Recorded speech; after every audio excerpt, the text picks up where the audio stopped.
Welcome back to the Legacy Radio Network. I am chatting with Mr. Peter Schiff today.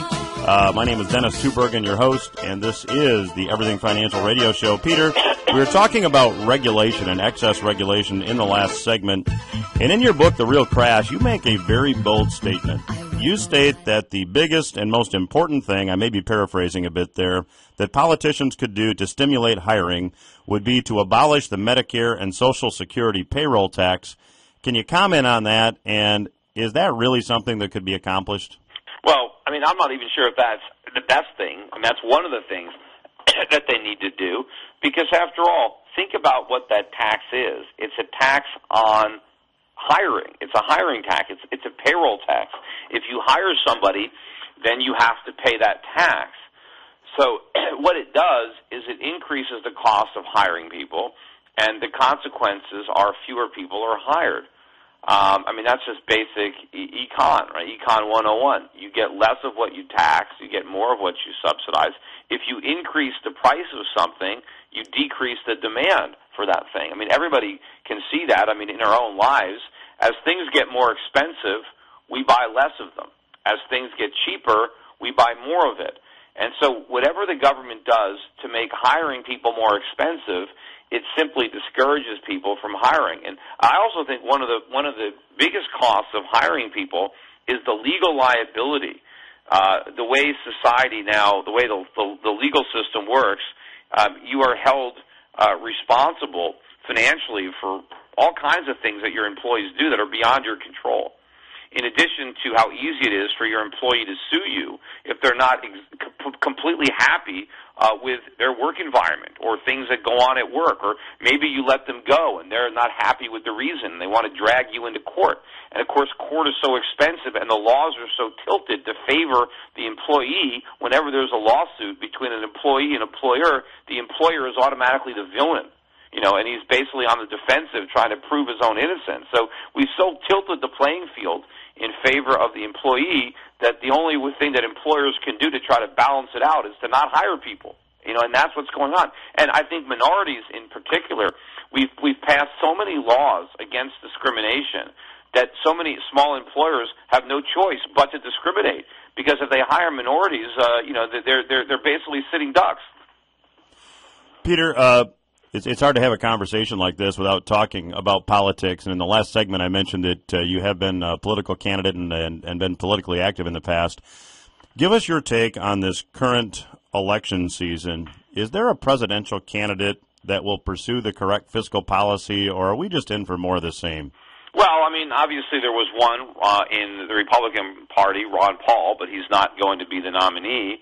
There is another candidate who's going to be running nationally, Gary Johnson, for the Libertarian Party. He would do the right thing.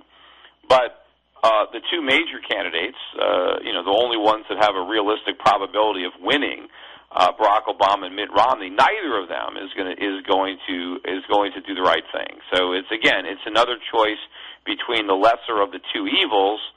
And in this case, if you want to choose the lesser evil, I believe you would choose Mitt Romney. But I mean, I don't have any pretense. I'm not voting for Mitt Romney. If I vote for Mitt Romney, I'm just voting against Barack Obama. Well, that kind of sums up American politics from the discovery groups and the listeners that call in, that there's this huge sense of frustration. And you know, when you go back, Peter, to this, you made a comment in the last segment that I thought was very interesting, that the people making or setting the policy are not economists, and they are just simply beholden to special interests. And I think that's very obvious. And as a result, these huge debt levels continue to mount. And the Federal Reserve's aiding and abetting this deficit spending by purchasing U.S. bonds with freshly printed dollars. When does the rest of the world say enough is enough and say, U.S. dollar, you're no longer the world reserve currency? You're seeing that shift start, but when does that switch actually flip? Yeah, and what happens? You know, is the $64 trillion question. We can't answer it. I just know that the day of reckoning is a lot sooner than people believe. The numbers are just so big that we can't possibly continue on this path. And, yeah, the Fed is the big enabler. The Fed is allowing the government to postpone dealing with the problem by making it so cheap to borrow money. But eventually that's going to come back and bite us, because when interest rates rise, it's that much more problematic because the debt has grown so much. In fact, Ben Bernanke was actually asked about that in a senatorial hearing, and his response was that we shouldn't worry about interest rates going up, because even if they went all the way to 1%, it would only add $100 billion a year to our debt. So Ben Bernanke is basically saying that he doesn't think there's any scenario where interest rates in America would ever be higher than 1%, which is a completely ridiculous assumption to make, but that is the assumption under which we're operating. Peter, give me your take. China certainly seems to be in for a hard landing. Their economy's contracted for 7 consecutive months.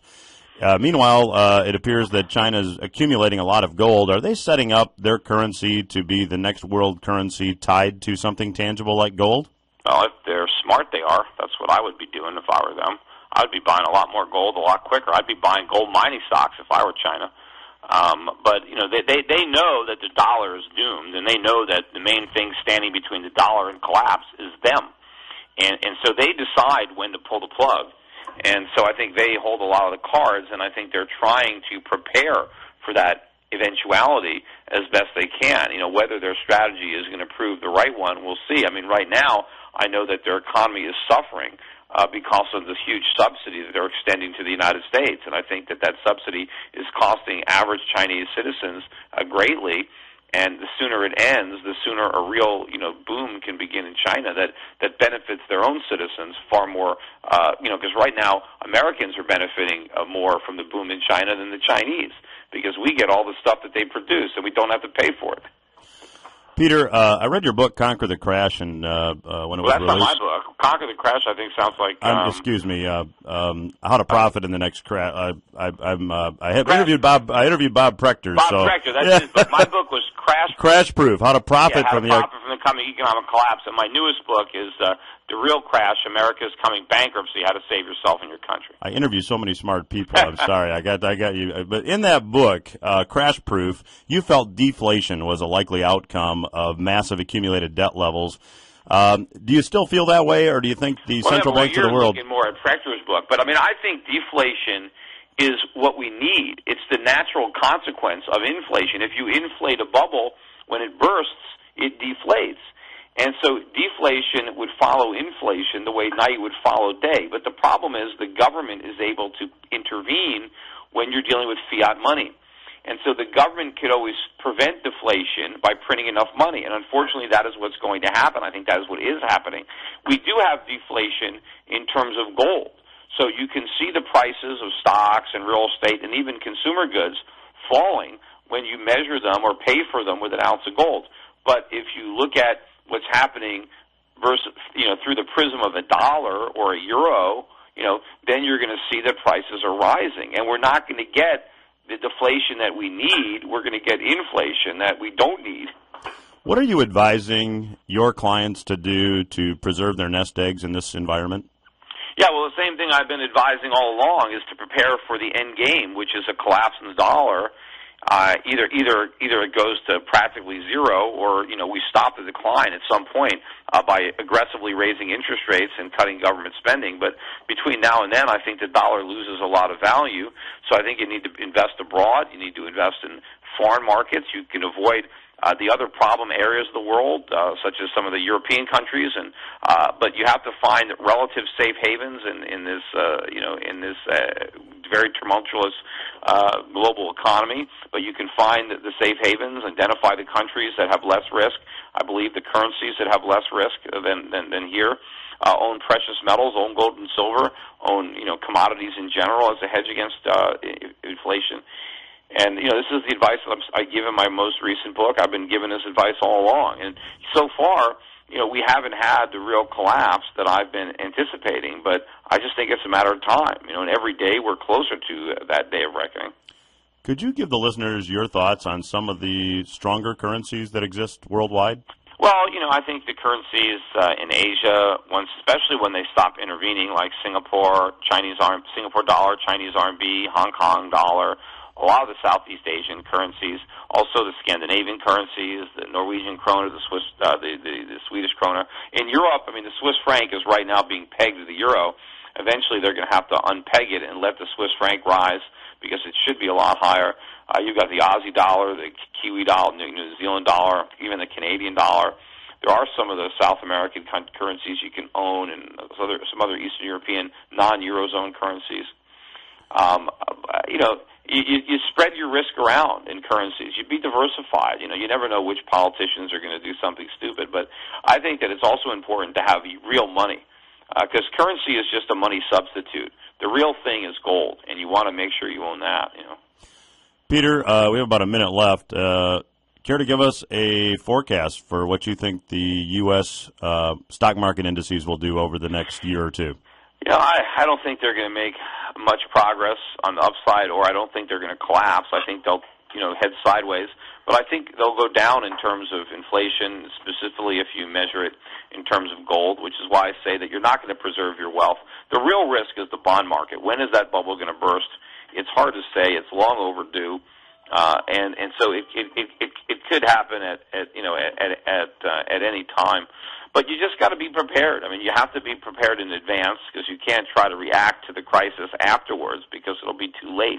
So it's better to be early than late because it's impossible to do it exactly right. I mean, maybe somebody will get that lucky, but it's like winning the lottery. So you don't want to bet your life on winning the lottery. So you got to act more prudently.